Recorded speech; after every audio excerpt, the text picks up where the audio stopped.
आदरणीय गुरुतुल हमने के गार्जियन मुकुल भैया की तरफ से बहुत बहुत रुपया का पुरस्कार बा। माई से विनती बाकी है, माई यही ना कटिया में हमारा परिवार में हमारा घर में रुपया बरसत रहे कि ये रुपया से हमने के भी परिवार हमारे बेटा बेटी भी हमेशा जी जाए।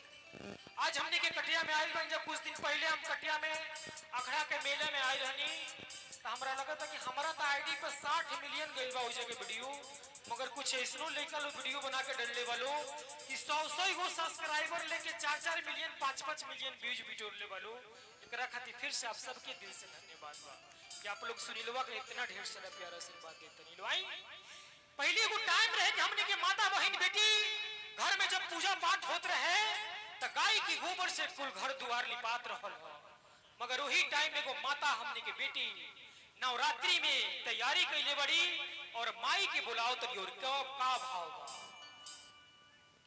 अरे गंगा जी की पनिया से पनिया गनवा, अरे कलश बैठौनी ना, अरे गंगा जी की पनिया से पनिया गनवा, अरे कलश बैठौनी ना। हे मैया अरे कैले बन जगराता हम तह के बोलवनी ना। 1 2 1 2 3 4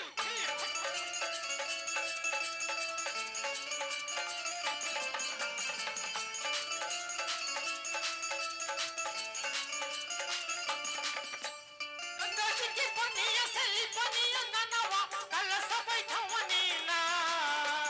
गंगा जी की पनिया से पनिया गनवा कलश बैठवनी ना।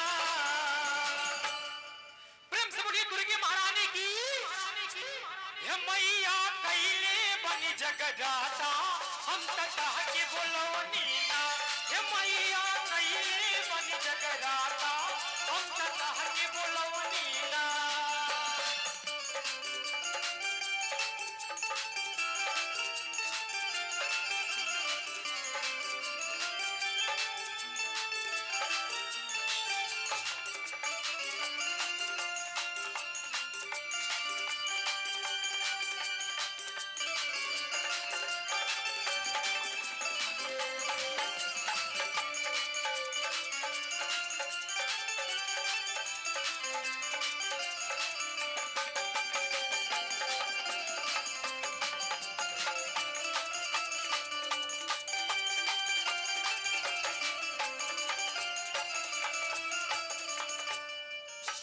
माता बहन बेटी पूजा पर बैठल बड़ी और भावा जागा मागा जागा मागा करे आज रात जी।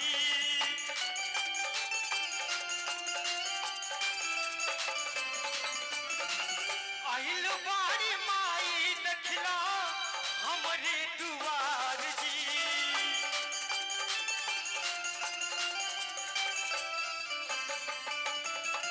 जागा मागा जागा मागा करे आज रात जी। आइल बारी माई देखला हमरे दुआर जी। अरे किरवा से हुआ नारियल मंगवनी, अरे हम बटवनी ना। अरे किरवा से हुआ नारियल मंगवनी, अरे हम बटवनी ना। हे मैया कैले बन जगराता हम तह के बोलवनी ना। हे मैया कैले बन जगराता हम तह के